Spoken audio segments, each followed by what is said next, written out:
முருங்கை மரத்தின் இலைகளை தான் நாம் முருங்கைக்கீரை என அழைக்கிறோம். இந்த முருங்கைக்கீரையை சாப்பிடுவதால் என்ன நன்மை என்பதை நாம் தெரிந்து கொள்ளலாம். சிலருக்கு பாருங்கள், உடலில் நீர் வற்றி போய் உடல் உஷ்ணமடைந்து அவங்களுக்கு மலச்சிக்கல் பிரச்சனை ஏற்படுகிறது.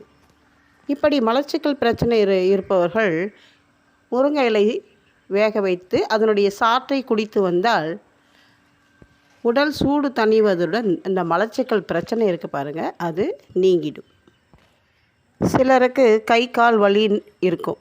அவங்க என்ன செய்யலாம் அப்படின்னு கேட்டிங்கன்னா, இந்த முருங்கை இலைகளை உருவி காம்புகளை நீக்கிவிட்டு மிளகு ரசம் வைத்து சாப்பிட்டோம்னா நமக்கு உடல் வலி மற்றும் நீங்கும்.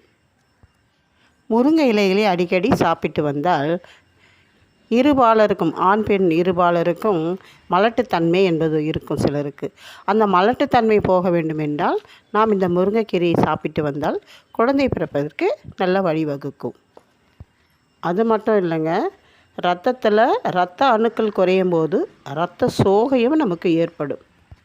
பெரியவர்களை விட குழந்தைகளுக்கே இந்த குறைபாடு அதிகம் இருக்கும்.